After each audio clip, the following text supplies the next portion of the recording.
자, 안녕하십니까. 이양수의 계사입니다. 지금 여러분은 이 강의를 25강째 보고 계신 거예요. 그렇죠?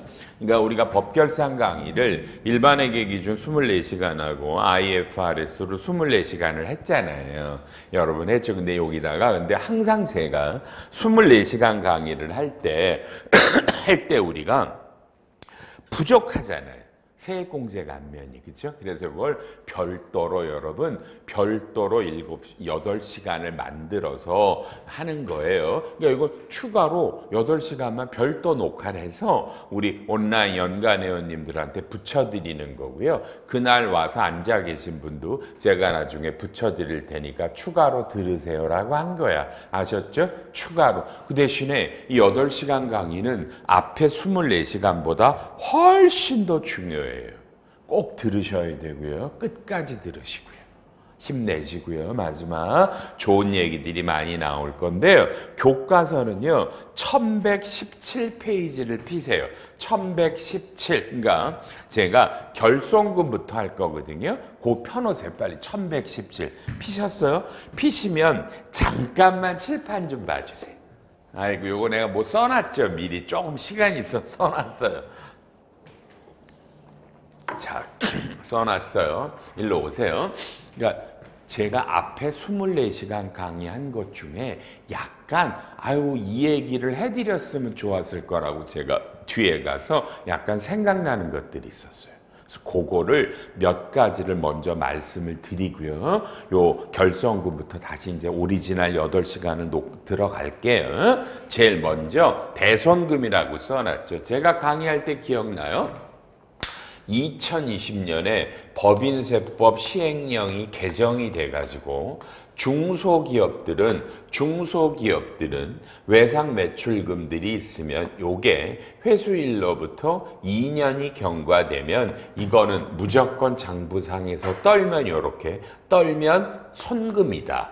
근데 이제 이 해석을 제가 뭐라 그랬냐면 10년, 20년 전에 발생했는데 아직도 장부에는 채권으로 달려있다. 회계감사들이 안 받는 기업들이 그리고 소멸시효 지났는데도 대손으로 안 떨었고 이런 문제들이 좀 있었다. 이랬잖아요. 그렇죠? 있었다. 그래서 이 법이 이렇게 몽땅 한번 떨어내면 손금이다. 다만 국세청이 이걸 아니다. 3년이 지나면 소멸시효가 지나는 건 소멸시효가 지날 때 손금이에요. 라고 그래서 옛날에 오래전에 있었던 놈들 떨어낸 것들을 전부 다 이것들을 조사해서 손금불산입으로 과세를 했고 조세심판원에서도 국세청과 똑같은 결정을 한 심판 사례를 제가 강의했어요. 그리고요, 이게 지금 법원으로 갈 거라고 말씀을 드렸어요. 그러니까 요거는 진짜예요. 법원으로 가서 답이 나올 거니까 기다리시고요. 그 전에 요 원조문의 뜻은 뭐였냐면 지금 주장이 이건 1번 수출했을 때, 그죠? 수출했을 때 이게 의외로 LC 거래들이 아니라서 수입한 업체들이 돈을 안 주는 경우들이 있어요. 이럴 때 그냥 수출했는데 2년이 지났다. 그러면 그냥 장부상에 떨면 손금이다. 즉 이 말은 원래 우리가 이 대손금을 입증하려면 내가 돈을 받으려라는 노력, 저쪽이 재산이 없다라는 것들을 입증해야 되잖아요. 그러니까 근데 요 조문 2년이 경과되면 떨 수 있다라는 것 내가 노력한 거나 저쪽이 재산이 없다라는 거를 입증할 필요가 없다라는 거예요. 이런 거 없이 그냥 장부상에 이렇게 떨면 손금이다 이 조항이라 이게 오히려 요 의미도 더 중요할 것 같아요. 요 소송 여부랑 달리 또 그러니까 여러분이 우리나라 업체에다 매출을 했어요. 근데 이미 망했어요. 근데 맨날 우리 머리는 소멸시효가 들어가 있잖아. 3년. 근데 회계사들은 맨날 와서 뭐 떨라고 그러잖아요. 1년이나 2년에 떨라고 그러죠. 이럴 때 여러분이 중소기업이시면 그냥 2년만 지났을 때 그 연도에 이게 결산 조정이에요. 장부에 떨면 된다. 그럼 이게 요렇게 할 수도 있겠네요. 이게 뭐냐면 요게 1년 발생했는데 1년 안에 망해서 회사가 떨었다. 그러면 2년이 경과되기 전에면 손금 불산입을 해놨다가 2년째 추가로 손금으로 부인액을 추임받으면 될 것 같아요. 추임받으면. 그죠? 그리고 2년 후에 이렇게 손금으로 다 받았는데 그 이후에 회수가 되면 알죠? 회수가 되면 회계처리는 현금이 들어오면 대변에 대손 충당금이 떠야 돼. 회계가 상각채권 추심이익이 아니라 그러면 들어오면 충당금이 늘어나죠. 옛날에 이미 떨 때 손금이나 들어오면 이건 세무조정으로 입금하셔야 돼요. 요것만 입증하세요. 그러니까 요런 게 더 중요할 것 같다. 요 얘기를 조금 등한시했던 것 같고요. 그 다음에 두 번째는 또 일부 약간 써놨어요. 접대비라는 말이 뭐냐면요. 여러분 접대비라는 말이 뭐냐면 접대비는요.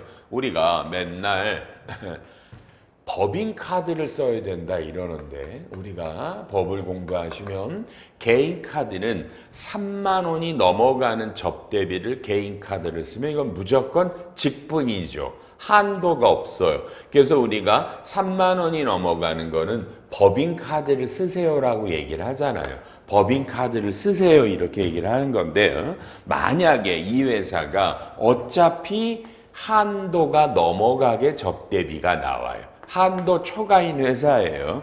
그런데 이 회사가 주로 법인카드로 상품권을 사가지고 이거를 거래처에 줘요. 그러면 이게 손금불산입으로 끝나는 게 아니라 이 상품권을 누가 받았는지를 우리가 소명할 수가 없어서 조사받으시면 손금불산입인데 기타 사회유출이 아니라 대표이사 상여로 소득처분이 바뀌죠. 그러니까 법인세만 얻어 터지는 게 아니라 법인세도 얻어맞고 어마어마한 사장님한테 소득세가 나오잖아요. 요게 부담스러워요. 요게 근데 회피하기가 좀 어려워요. 그래서 만약에 어차피 여러분 한도가 넘어가는 회사라면 저 상품권을요 1,000만 원이나 2,000만 원 정도로 여러 임원들이 개인 카드로 샀다고 그래보자고요. 개인 카드로 샀어요. 그리고 거래처에는 줬고요. 이거를 증빙으로 붙였어요. 어차피 개인카드가 3만 원이 넘어가니까 세무조정은 손금불산이 기타 사회 유출이에요.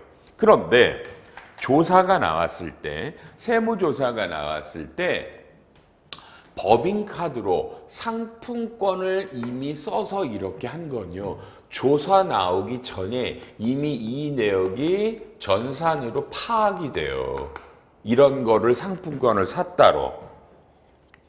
그래서 이 대표이사 상여건이 무조건 문제가 되는데, 그렇죠? 문제가 되는데 이렇게 개인카드로 상품권을 사서 회계 처리하고 개인 증빙을 넣으면 사전에 파악이 안 돼요. 개인카드를 썼기 때문에. 그럼 이건 조사 나와서 알게 돼. 어라? 개인카드로 상품권을 사서 거래처를 돌렸어요? 누구한테 줬어요? 못 밝혀요? 그건 상해 처분이에요? 모르고 개인카드를 썼대? 이럴 때 여러분이 이거 진짜 개인카드를 그 개인카드 거래처에다 상품권을 돌린 거예요. 아시잖아요, 우리나라가. 이런 거 안 주면 영업이 어려워서요. 사장님이 가져간 거 아닌데 이거 어떻게 좀 봐주세요. 모르게 맨날 이러면 이게 전산에 자체 내부 전산에 없기 때문에 이건 훨씬 여러분이 세무조사 받으실 때 편하실 수 있다. 아이고 이게 알아들으셨죠 여러분이요? 그래서 이게 개인카드로 이런 걸 쓰는 게 무조건 나쁜 게 아니다.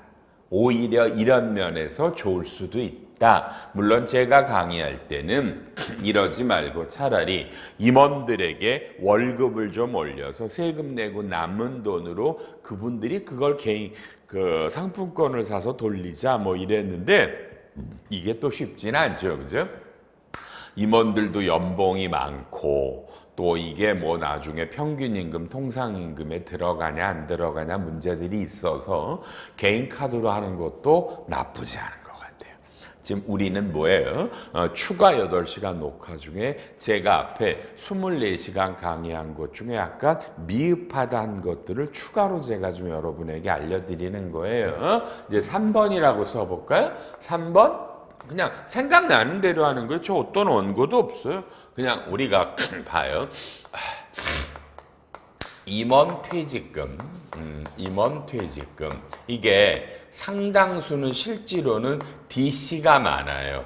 DC를 가입한 경우가 이건 제가 강의 도중에 여러 번 했는데 요 얘기 좀 있다고. 지금 이 회사는요. 그냥 퇴직급여 충당 부채로 잡아요.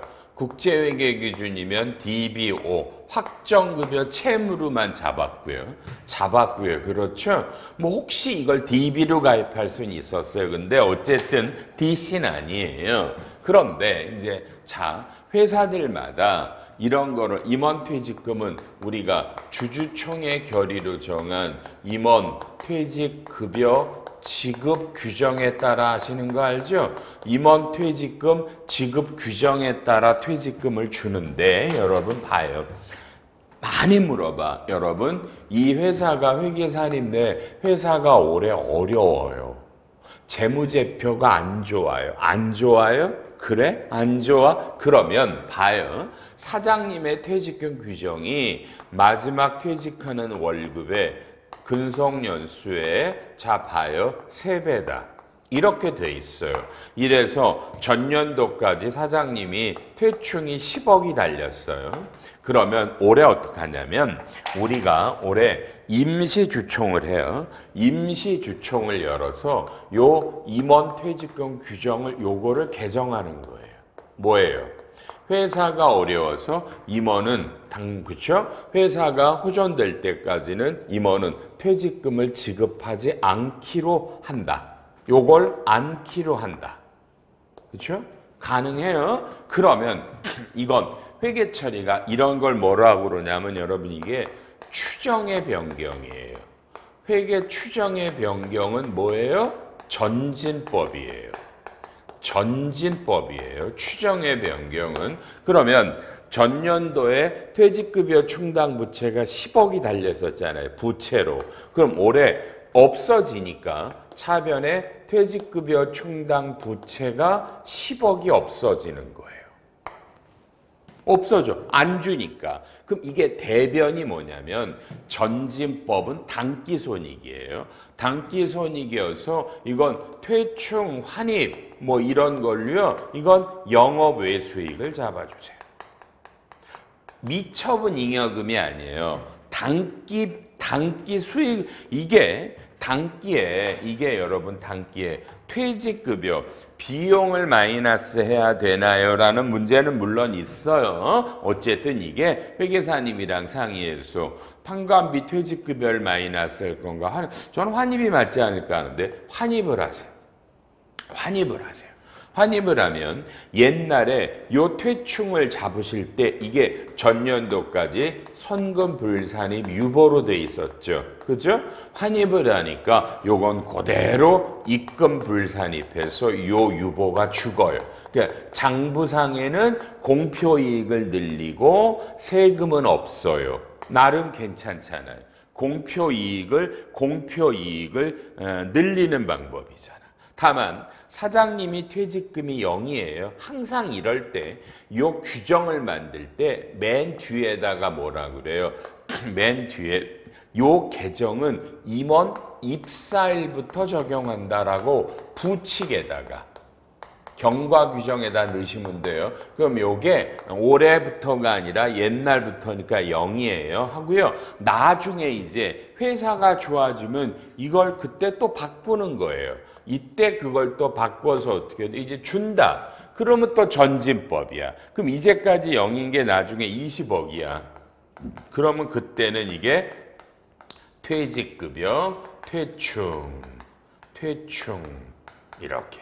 물론 이럴 때 전년도까지 충당부채를 안 잡다가 올해 개정해서 잡아버리면 전년도 거는 영업 외 비용이고 올해 거만 단기 판관비냐 아니면 뭐 전부 다 똑같은 얘기예요. 요거는 회계법인과 한번 합의를 하시면 되겠고요. 그래서 요렇게 그러니까 나중에 주시면 된다. 주시면 된다. 그리고 이게 실제로 퇴직금이 주면 이건 20억이 송금불산임이지만 다시 퇴충을 주고 돈이 현금이 나가면 손금이라 이건 그대로 인정이 돼버리는 거라고 보시면 돼요. 요런 겁니다. 이해하셨습니까? 이해하셨습니까? 요게 손금불산입이고 퇴충이 나가면 다시 손금이면 요 두 놈은 똔똔이면 요 비용이 손금이니까 당연히 절세 효과가 있겠죠. 그러니까 요 임원 퇴직금 규정을 주청에서 너무 빈번하면 그러지만 개정해서 안 준다 준다 바뀌면 회계는 전진법이라 미처분 잉여금이 아니라 단기 수익과 단기 비용으로 잡아서 하고 세무조정하면 된다. 이건 굉장히 중요한 거예요. 굉장히 중요한 거예요. 그렇죠? 그리고 또 하나 또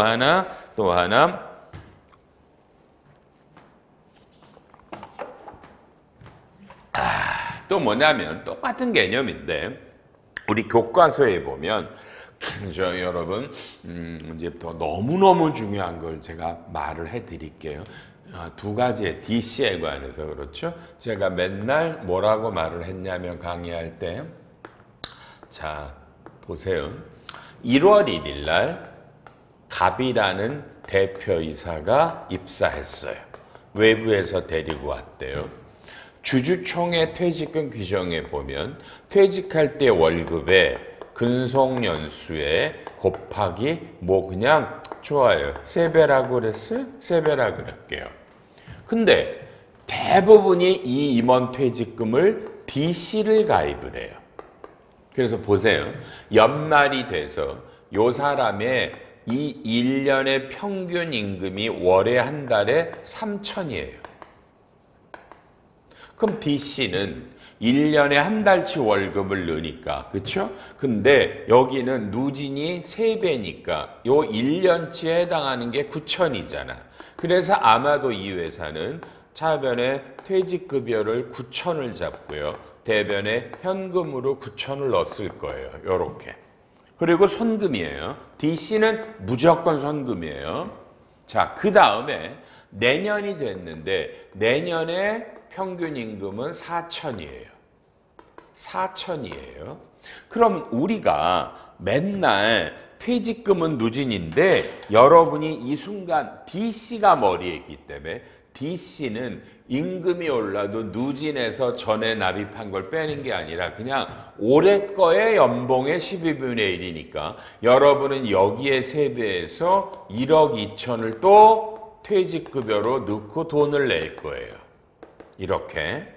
그리고요, 마지막으로 가면 요 3년째 이 사람이 이때 5천이면 역시 DC니까 세에서 1.5억을 넣었을 거예요. 그런데 회사의 퇴직금 규정을 보면 대표이사님은 마지막에 대표이사로 퇴직을 할 때 3년이 퇴직을 했어요. 그때 급여에 근속연수의 3배면 마지막에 근속연수가 3의 3배면 얼마? 1억 5천의 3배니까 토탈 퇴직금액은 4억 5천이에요. 그죠? 근데 이렇게 넣으시면 여러분이 넣으시면 9천, 1억 2천, 1억 5천을 넣으면 요게 얼마야? 2억 1천, 1억 5천 이러면 3억 6천. 그렇죠? 그러면 여러분은 이게 단 줄 알지만 실제로는 4억 5천이니까 마지막에 9천만 원을 더 주셔야 된다. 더 주셔야 된다. 그러니까 이 매년 납입한 금액의 매년 연봉의 12분의 1은 근로자예요. 근데 이 임원은 DC가 임의 가입이에요. 그냥 이 임원의 퇴직금의 일부를 넣어놓은 것뿐이에요. 그러기 때문에 DC는 이 퇴직금 규정에 따른 금액이 우선하기 때문에 추가로 돼야 돼요. 더 줄 수 있다라는 거예요. 엔드. 잘 보세요. 올해 임원이 들어와서 1년이라 회사 퇴직금 지급 규정에 따르면 9천이에요. 근데 제가 올해 현금을 봐요. 이 사장님 DC로 3억을 넣었어요. 그럼 회계적으로 사장님의 퇴직금에 해당액은 9천이잖아요. 9천이잖아요. 근데 3억을 넣으면 요거는 퇴직 예치금이라고 자산이에요. 자산이에요. 비용은 9천이에요. 자산이에요. 그런데 국세청의 2020년 유권 해석에 따라 제가 얘기를 했죠. 그 유권 해석에 따라 DC는 개념이 무조건 올해 돈이 납부가 되면 전액 다 손금이에요. 그래서 3억이 손금이에요. 3억이. 그럼 어떻게 돼요? 예치금 넣은 거 요놈을 세무조정으로 손금 산입돼서 2억 1천만 원을 손금 산입하고 한도는 나중에 마지막에 퇴사할 때 DC에 납입한 금액이 더 커져버리면 마지막에 입금 산입을 해요. 그러니까 무조건 올해는 회사 규정 여부 없이 현금이 납입되면 손금이에요. 그러니까 이 유권 해석이 나온 이유는 이런 것 같아요. 좀 전에 설명했지만 DC라는 거는 쭉 누진으로 들어갈 수 있단 말이에요. 임원은 매년 게 아니라 이래서 DC는 돈 나가면 손금이다. 여기서 문제는 이 DC 계좌가 사장님 건데 여러분 그죠? 사장님 건데 9천이 들어갔냐 3억이 들어갔냐 그럼 3억이 들어가면 운영 수익이 생길 거 아니에요. 요 운영 수익도 전부 다 사장님께 돼요. 그래서 이건 어마어마한 절세예요. 다만 저는 개인적으로는 지금도 요 유권 해석은 바뀌어야 된다고 봐요. 요 유권 해석은 바뀌어야 된다고 보는데요. 하여튼 요런 유권 해석이 있었죠. 그죠? 그리고 또 하나 우리 공부를 열심히 하신 분은 여기다 한번 쓸까? 이런 얘기가 있어요. 제가 맨날 할 때 참 옛날에 세법이 2015년 12월 말까지 여러분 임원은 퇴직금 중간 정산이 문제가 있었다라고 말씀을 드렸어요. 그래서 퇴직금 중간 정산을 송금으로 인정받으면 앞으로 요 기간은 퇴직금을 줄 수가 없다 이렇게 되어 있죠. 그래서 퇴직금을 주면 가지급이라 문제가 되는데 뭐 어쨌든 간에 이때 제가 강의할 때 보면 요 중간정산 금액이 연봉제로 전환했다라는 거를 위반해서 문제가 있다 했어요. 다만 이제 유권 책에 열심히 이렇게 써 있잖아요. 옛날에 중간정산으로 이걸 손금으로 인정받으신 분은 어떻게 하면 된다? 요 이후 기간은 DC를 납입을 해라. DC를 납입하면 이게 손금이라고 나와요. 웃기잖아요. 원래 퇴직금을 중간정산해서 손금 인정을 받으면 그 다음에 퇴직금에 대한 걸 집어넣으면 이게 가지급이에요. 근데 DC는 논리가 무조건 현금으로 납입하면 손금이라 요놈을 손금 산입을 해요. 손금이 돼서 세무조정이 없고요. 근데 문제가 그럼 중간정산으로 이미 손금을 받아놓고 그 이후 기간은 DC를 납입하면 된다. 좋은데 근데 문제가 나중에 이 사람이 진짜 퇴직을 하면 그때 무슨 규정에 따라 시행령 44조 1항이라고 나올 거예요. 그 유권 해석에 따라 한도 초과가 되면 마지막에 입금입니다. 자, 요 조문이 뭐냐면 우리 기억나요? 공부하실 때 주주총회에서 임원 퇴직금의 지급 규정이 없으면 요 임원한테 그죠? 1년간 지급했던 총 급여액에 그죠? 총 급여액에다가 곱하기 10분의 1로 나누고 여기에 근속연수 이런 공식이 있죠. 그러니까 회사가 주주총회에 이런 결의가 없다. 그러면 이 금액이 임원퇴직금 한도라고 돼 있죠. 한도라고 돼 있어요. 요 규정이 이놈이에요. 그러니까 회사가 사장님의 퇴직금을 5배, 3배씩으로 줬을 때 요놈이 납입할 때는 손금인데 마지막 해 퇴직을 하면 이 금액이 월등히 낮거든요. 배수보다. 그럼 납입할 때는 손금이지만 퇴직할 때는 상당수가 입금으로 걸릴 거예요. 그러니까 이 말은 이거 같죠. 이미 중간정산 받았으니까 이건 퇴직금이 규정이 없는 상태에서 주니까. 근데 이 유권 해석도 2020년인데 이것도 아주 애매한 거예요. 논리적으로 말이 안 되는 유권 해석이 지금 요놈과 요놈 두 개가 있어요, 여러분요. 이런 건 정말 조심하셔야 돼요. 정말 중요한 놈이고요. 아셨죠? 하나만 더 해드려도 돼요? 아이고, 저 목만 물 한 잔만 먹고요. 물 한 잔 먹고.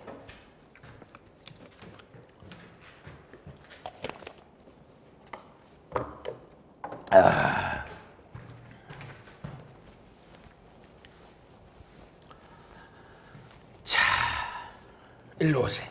마지막에 이제 요거하고 교과서의 결성금으로 갈게요, 여러분요. 제가 강의할 때 올해는 이 차등 배당 또는 초과 배당을 강의를 안 했죠. 요건 상법 시간에만 해요. 그러니까 이게 이제 어떻게 하는 거냐면 이런 거예요. 원래가 얘기를 하면, 그죠? 초과 배당이라는 말은 A라는 법인이 있다. 주주가 여러분 갑과 을이 있다. 갑이 90%를 가졌고 을이 10%다. 그런데 이 둘이 특수관계인이다. 이게 아버지고 이게 뭐 자식이다.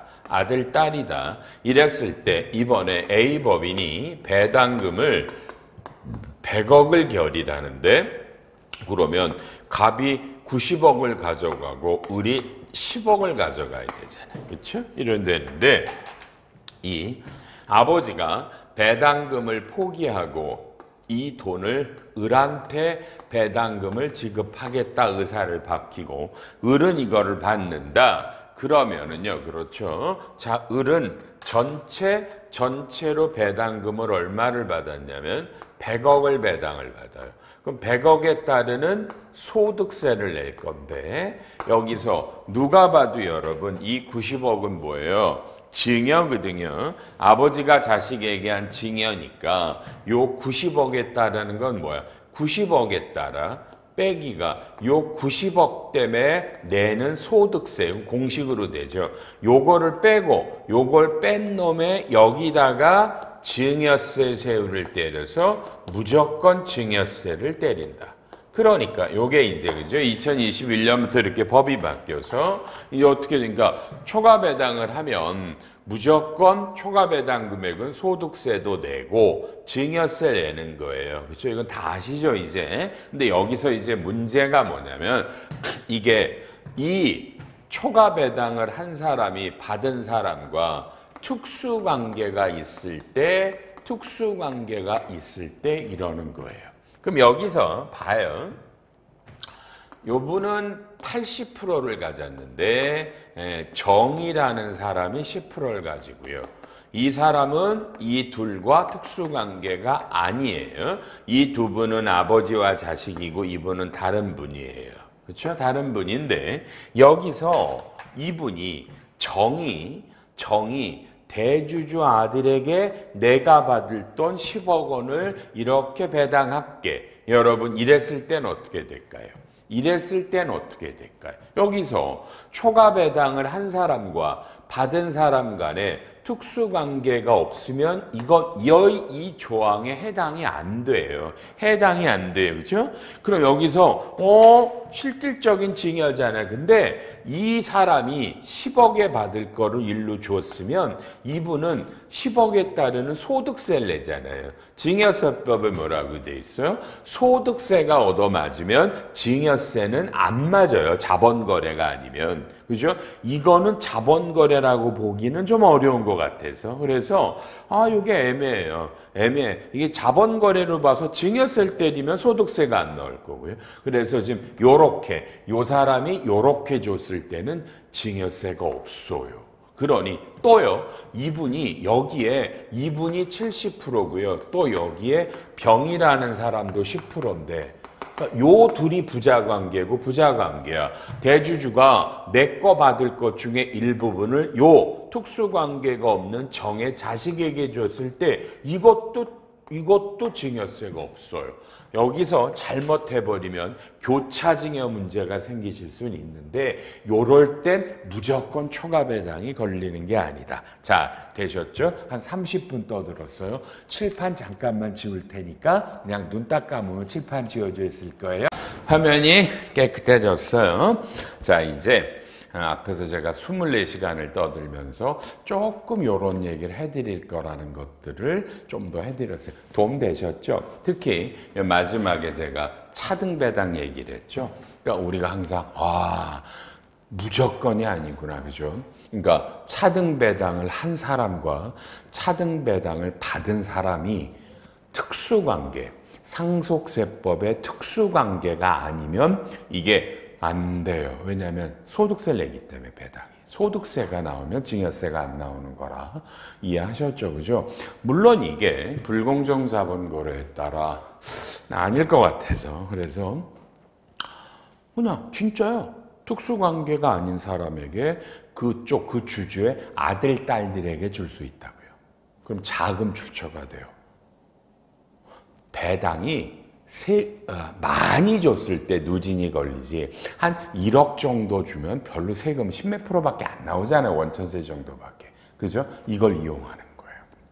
그러니까 꼭 이럴 수 있겠죠. 올해는 사장님이 올해는 저도 주주잖아요. 제 아들에게 제가 조금 주식을 줄 테니까 증여할 테니까 우리 아들, 딸에게 증여해 주세요. 그럼 이 아들, 딸들은 1억 정도 받고 10몇 프로 세금 내고 끝나요. 사장님, 내년에는 제가 사장님 아들, 딸들에게 또 배당금을 차등 배당할게요. 이게 같은 연도에 하면 내가 원래 이렇게 나는 내 아들, 여기는 지 아들한테 같은 다 주주인데 이렇게 주면 차등 배당인데 이렇게 주고 이렇게 줬을 때 이게 교차증여예요. 이러면 이게 국세기본법의 실질과세 원칙에 따라 이건 서로 증여로 차등 배당으로 봐야 될 텐데 시차를 달리해서 올해 주고 내년에 주고 뭐 이랬을 때는 교차증여로 과세가 쉽지 않죠. 이런 것들도 검토하셔야 돼요. 그러니까 다양한 걸 하셔야 돼요. 아무리 사회가 어렵고 힘드셔도요. 제가 부탁드리잖아. 연가 내용 끊으셔야 되고요. 연장하셔야 되고요.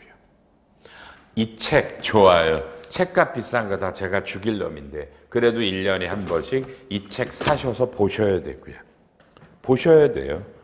저도 남의 책 봐요. 저 어저께 우리 직원이 그죠? 이철재 선생님 우리 형님인데 이철재 선생님이 쓰신 법인세 책이 있어서 갖고 오라 그랬어요. 제가 이제 내일부터 그거를 주말에 읽을 거예요. 저도. 남이 쓴 걸 읽으면 저도 굉장히 도움돼요. 저는 그거 읽어서 제 책이 없는 건 다 갖다가 다 넣어놔요. 그래서 제 책에는 매년 좋아져요. 여러분 책 보셔야 되고요. 저한테 질문해 주시고요. 상담해 주시고요. 아무리 나라가 어렵고 힘들고 해도 그죠? 저는 이럴 때 여러분이 공부하실 때라고 봅니다. 여러분이 힘내셨으면 좋겠고요. 언제든지 제가 도와드릴 겁니다. 연간 회원님들 이제 굉장히들 많이 질문하시는데 힘내세요. 제가 다양한 사례들을 해드릴게요. 그렇죠. 근데 어저께도 뭐 합병을 뭐 질의하시는데 제가 제 교재 몇 페이지에 있습니다. 이렇게 했더니 연간 회원이 끝난 거야. 책도 없어. 그러니까 이제 할 말이 없잖아. 책을 몇 페이지에 있는 거라고 하니까 책을 사보고 연간도 연장해야 되겠네요. 그러시네요. 그렇죠? 이해를 해주시고요. 우리 연간 회원들 많이 좀 옆에 분들에게 추천해 주세요. 제가 죽어라고 상담해 드립니다. 자, 이제 1117페이지로 갑니다. 여러분, 결손금이 나옵니다. 모르시는 분이 없겠죠. 동그라미 3번 한 번만 읽어봐 주세요. 동그라미 3번 읽어주세요.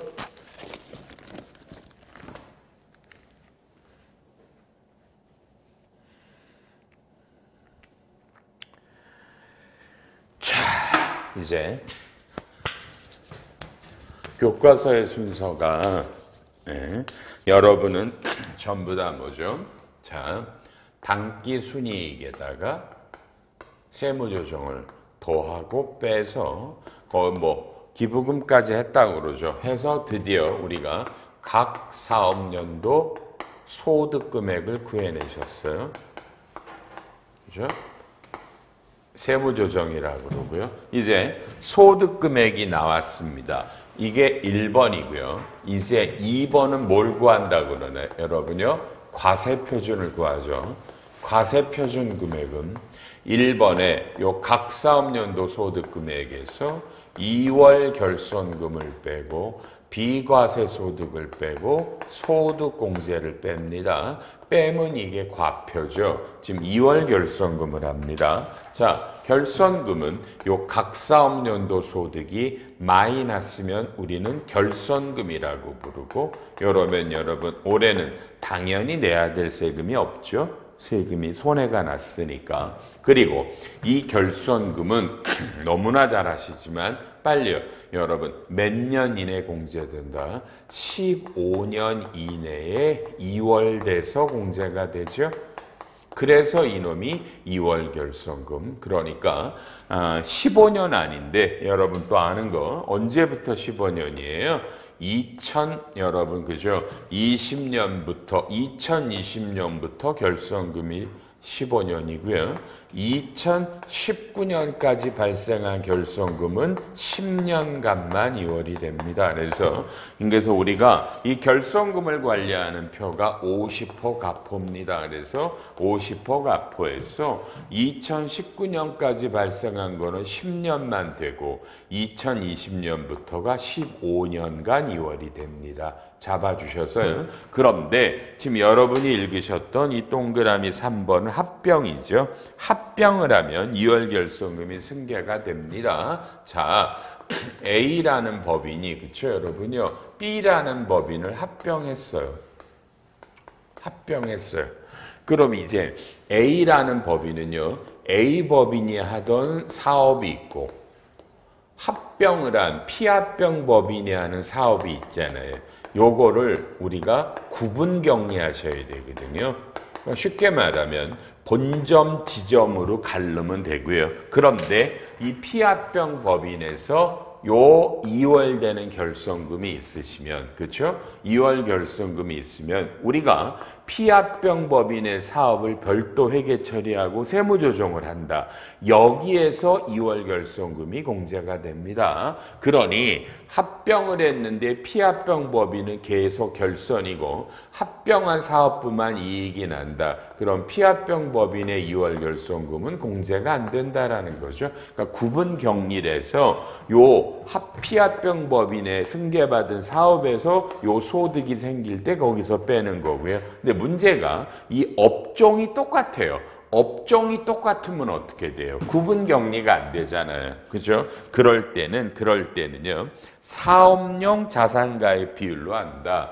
여기서 이 기존의 합병법인의 사업용 자산과 승계받은 이 피합병법인의 사업용 자산 금액 비율로 안분해서 결손금을 한다. 이런 것들이 나옵니다. 좀 독특하죠. 그죠? 독특하시고요. 넘겨주시고요. 그 다음에 1118에 소급공제라고 하는 거 이거죠. 중소기업만 가능하다. 쉽게 올해 2024년은 이 여러분 결손이 났는데 작년에 2023년은 이익이 났어요. 그럼 원래 올해 결손금은 이렇게 2월 되는데 여러분이 중소기업이라면 올해 결손난 금액만큼 전년도에 냈던 세금을 돌려준다라는 거죠. 이게 소급공제입니다. 다만 이건 신청해야만 돌려줍니다. 신청 안 하면 안 돌려줍니다. 그러니까 그냥 계시면 2월 되는 거고요. 나는 중소기업이라 돌려주세요. 그러면 돌려줍니다. 회계처리도 차변에 미수금이 뜨고요. 회계처리가 12월 말에 대변에 법인세 비용이 마이너스가 떠요. 전년도 낸 걸 돌려받으니까 이렇게 되는 전표가 들어가고요. 오른쪽에 시금 환급한 건 그냥 계산하면 되니까 주에 3번에 보면 법인 지방소득세도요. 우리가 4월에 신고할 때 똑같이 환급 신청을 하면 법인 지방소득세도 환급됩니다. 요거 알아주시면 되겠다. 계산 공식은 나오니까요. 그 다음에 1121페이지 요 서식을 갖다 내면 됩니다. 하시면 좋겠네요. 가끔 이런 질문이 많아. 회계사님, 저희가 이 소급공제를 신청을 하면 이것 때문에 저희가 밑보여서 세무조사 나오나요? 안 나와요? 세무조사 안 나와요. 환급 받으시면 좋겠고요. 그 다음에 1112 22페이지가 나오네요. 요거는 제가 재고자산에서 했었는데 기억들 나세요? 기억들 나세요? 그렇죠? 이건 기억나셔야 돼요, 여러분요. 했으니까 또 할 필요는 없겠다. 제가 했었죠. 분식회계 얘기했었죠. 재고자산에서 분식회계를 해서 재고가 없는데 있는 것처럼 해서 이익을 내서 세금을 냈어요. 그럼 언젠가 기말재고를 늘린 걸 언젠가는 떨어내거든요. 이익이 날 때. 그럼 이익이 나는 연도에는 과표를 적게 신고한 거고 이건 많이 신고한 거잖아요. 요랬을 때 내가 세무조사에서 옛날에 이 결손인데 재고를 올려서 이익을 과표를 내면 요게 그렇죠? 요게 원래는 마이너스잖아요. 그럼 이게 2월 결손금으로 되느냐인데 법에 보면 이 2월 결손금 공제를 받으려면 내가 법인세 신고를 할 때 내 스스로 이렇게 결손금이라고 신고를 했냐 법인세 신고할 때 또는 세무조사를 받아서 그죠? 세무조사를 받아서 국세청이 경정이라고 그러죠. 너는 옛날 게 잘못됐네라고 원래 결손인데 이익 냈네 경정해주면 이것도 2월 옛날 몇 년 전 거를 너는 이익으로 신고했는데 실제로는 결손이네 경정해줄게. 이러면 요 마이너스가 그 다음 연도에 2월이 되는데 공무원들이 뭐하러 경정해줘요? 자기네가 분식을 해놓고서 경정 안 해서 근데 회사가 세무조사 받을 때 이런 게 지적이 돼서 회사가 경정을 해요. 요거를 몇 년 전 거를 손금으로 기말재고 과세된 걸 손금으로 넣으면 스스로 세무조사 때 경정을 본인이 신고를 해서 집어넣는 건 된다라는 고법 판례가 있어요. 이건 여기에 해당되시는 분은 굉장히 중요한 굉장히 중요한 거예요. 이런 것도 잊으시면 안 되고 앞에 재고에서 했지만 다시 읽어보세요. 핵심 예규가 가서 2번에 합병이나 합병으로 없어졌어요. 폐업을 했어요. 여기서 B법인이 합병으로 없어졌잖아요. 없어져도 1월 1일부터 합병 등기일까지가 하나의 사업연도잖아요. 그렇죠? 이때 요게 결손이면 이것도 소득공제가 돼요. 네, 하는 회사가 있을지는 모르겠어요. 또는 사업을 폐업했다. 문 닫을 때도 돼요. 합병이나 폐업도 소득공제가 됩니다. 해산할 때도 돼요. 그러니까 회사가 합병, 해산 뭐 전부 다 소득공제가 된다라는 거. 이제부터 이제 본연의 강의가 시작했죠. 다만 아까 이 강의 초반에 했던 여러 가지들이 저는 거꾸로 더 중요할 수 있어요. 앞에 제가 했던 걸 안 해드렸던 것들이니까 그것들도 다시 공부하시고 지금부터는요. 남은 7시간 우리 죽어라 하고 그죠? 미완료 소득 어떻게 계산해요? 토지 등 양도소득 어떻게 하죠? 고용증대 세액공제해요? 이런 걸 열심히 하도록 합니다. 앞으로도 7시간 더 남았습니다. 끝까지 들으시기 바랍니다. 25번째 강의 끝!